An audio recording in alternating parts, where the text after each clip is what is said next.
Hi dears, അസ്സലാമു അലൈക്കും. നമ്മുടെ പുതിയൊരു വീഡിയോയിലേക്ക് എല്ലാവർക്കും സ്വാഗതം. ഇന്നൊരു അടിപൊളി റെസിപ്പി ആയിട്ടാണ് വന്നിട്ടുള്ളത്. ഒരു സ്വീറ്റാണ്, നമ്മുടെ പായസ റെസിപ്പിയാണ്. പണ്ട് കാലത്തൊക്കെ ഉണ്ടാക്കിയിരുന്ന ഒരു റെസിപ്പിയാണ് കേട്ടോ. ഇപ്പോൾ കൂടുതലായിട്ട് അങ്ങനെ കാണാറൊന്നുമില്ല. പെട്ടെന്ന് തന്നെ തയ്യാറാക്കാം. അതിന് പാലും തേങ്ങാപ്പാലും ഒന്നും ആവശ്യമില്ല, ഒരു സ്പൂൺ ഓയിൽ പോലും ആവശ്യമില്ല. അങ്ങനെ ഉണ്ടാക്കാൻ പറ്റുന്ന ഒരു റെസിപ്പിയാണ്.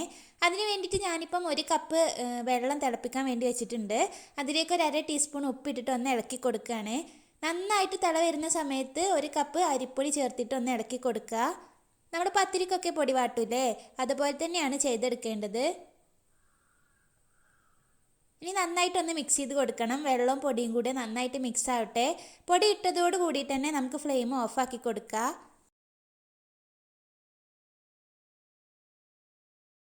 ഇനി ഇതൊരു വലിയ പാത്രത്തിലേക്ക് മാറ്റുകയാണ്. നമുക്കിതൊന്ന് കുഴച്ചെടുക്കണം. ഈ ചൂടോട് കൂടി തന്നെ കുഴച്ചെടുക്കാൻ പ്രയാസമാവും. അപ്പോൾ ഒന്ന് തണുക്കട്ടെ, എന്നിട്ട് കുഴച്ചെടുക്കുക. ഒരു 3 മിനിറ്റൊക്കെ കുഴച്ചെടുക്കുമ്പോൾ തന്നെ നല്ല സോഫ്റ്റ് ആയിട്ട് കിട്ടും കേട്ടോ.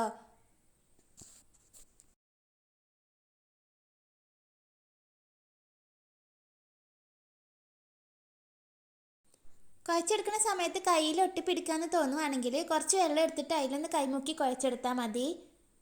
ഇതാ നമുക്കിപ്പോൾ നല്ല സോഫ്റ്റ് ആയിട്ടുള്ളൊരു ഡോ കിട്ടിയിട്ടുണ്ട്. ഇനി ഇതിൽ നിന്നൊരു ചെറിയ ഉരുള എടുക്കുകയാണ്.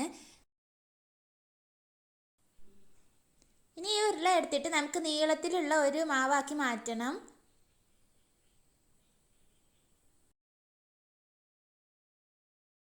ഇതാ ഇതുപോലെ ചെയ്തെടുത്താൽ മതി.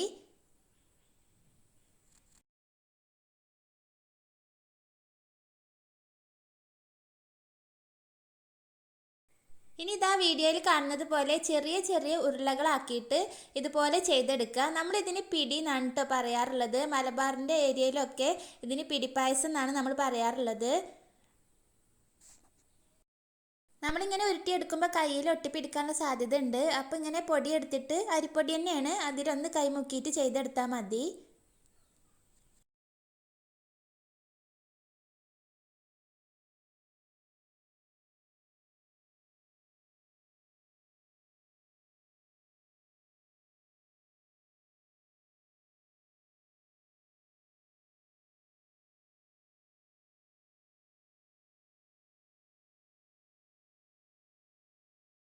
ഇതാ അപ്പം നമ്മുടെ പിടിവട റെഡി ആയിട്ടുണ്ട്. ഇനി പായസത്തിലേക്ക് ആവശ്യമുള്ള ശർക്കര എടുക്കുക. ഒരു 4 കപ്പ് ശർക്കര എടുത്തിട്ടുണ്ട്. പൊടിച്ച ശർക്കര 4 കപ്പാണ്. അതിലേക്ക് 1 കപ്പ് വെള്ളം ഒഴിച്ച് കൊടുത്തിട്ട് നമുക്കൊന്ന് ഉരുക്കിയെടുക്കാം. എന്നിട്ട് ഒരു അരിപ്പയിലൂടെ അരിച്ചിട്ട് നമ്മൾ വേറൊരു പാത്രത്തിലേക്ക് മാറ്റിയിട്ടുണ്ട് കേട്ടോ. ഇനി ഈ ശർക്കര പാനിയിലോട്ട് നമുക്ക് എത്രയാണോ വെള്ളം ആവശ്യം, എത്ര പേർക്കുള്ള പായസമാണോ തയ്യാറാക്കുന്നത്, ഞാനിപ്പം 1 കപ്പ് പൊടി കൊണ്ടാണ് പിടി ഉണ്ടാക്കിയിട്ടുള്ളത്. അതിലേക്ക് ഒരു 15 കപ്പ് വെള്ളം ഒഴിച്ചിട്ടുണ്ടായിരുന്നു. ഇനി അതൊന്ന് തിളച്ച് വരുമ്പോഴേക്കും നമുക്ക് അരിപ്പൊടി ഒന്ന് കലക്കിയെടുക്കണം. ഞാനിപ്പം 1 കപ്പ് പൊടി എടുത്തിട്ടുണ്ട്. അതിലേക്ക് കുറച്ച് വെള്ളം ഒഴിച്ചിട്ട് ഒന്ന് കട്ടകളില്ലാതെ കലക്കിയെടുത്തതാണ്. അപ്പോഴേക്കും നമ്മളെ ശർക്കരപ്പാനി നന്നായിട്ട് തിളച്ച് വരാൻ തുടങ്ങിയിട്ടുണ്ടായിരുന്നു. അപ്പോൾ ഈ മിക്സ് ഉണ്ടല്ലോ, ഈ അരിപ്പൊടിയുടെ മിക്സ്, അത് ചേർക്കുമ്പോൾ തന്നെ നമ്മൾ ഇളക്കിക്കൊണ്ടേ ഇരിക്കണം കേട്ടോ. അല്ലെങ്കിൽ അതങ്ങ് വെന്തിട്ട് കട്ടയായി പോവും. നമ്മളിത് ഇളക്കിക്കൊണ്ടേ ഇരിക്കണം. മുഴുവനായിട്ട് ഒഴിച്ച് കഴിഞ്ഞാൽ പിന്നെ ഇളക്കേണ്ട ആവശ്യമൊന്നുമില്ല കേട്ടോ. ഇനി ഇത് നന്നായിട്ട് തിളച്ച് വരട്ടെ, അതുവരെ ഒന്ന് വെയിറ്റ് ചെയ്യുക.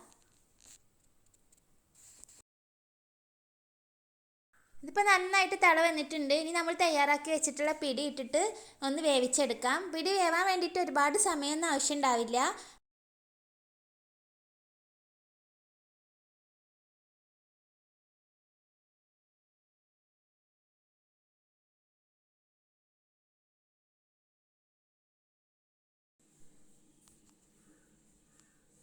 ഇതാ നമ്മൾ പിടി ചേർത്തതിന് ശേഷം നമ്മുടെ പായസം നന്നായിട്ട് തിളച്ച് വന്നിട്ടുണ്ട്. ഇനി ഇതൊന്ന് വേവായിട്ടുണ്ടോ എന്ന് നമുക്കൊന്ന് കഴിച്ച് നോക്കാം കേട്ടോ.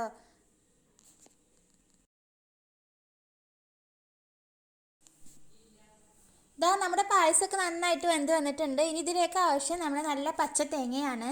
അതൊരു 3 കപ്പ് ചിരകിയത് ചേർത്തിട്ടുണ്ട്. തേങ്ങ ചേർക്കുന്നതിന് മുമ്പായിട്ട് നമുക്ക് ഫ്ലെയിം ഓഫ് ചെയ്ത് കൊടുക്കട്ടോ. അപ്പോൾ നമ്മുടെ വീഡിയോസ് ആദ്യമായിട്ട് കാണുന്നവരുണ്ടെങ്കിൽ ചാനൽ ഒന്ന് സബ്സ്ക്രൈബ് ചെയ്യണേ. നിങ്ങൾക്ക് വീഡിയോസൊക്കെ ഇഷ്ടമാണെങ്കിൽ ഒന്ന് ലൈക്ക് ചെയ്യുക. നിങ്ങളുടെ ഫാമിലിക്കും ഫ്രണ്ട്സിനും ഒക്കെ ഒന്ന് ഷെയർ ചെയ്ത് കൊടുക്കട്ടോ. കമൻസിലൂടെ കമൻറ്റ് അറിയിക്കുക. അപ്പം അടുത്ത വീഡിയോയിലൂടെ കാണാം. അതുവരേക്കും bye, see you. Thank U.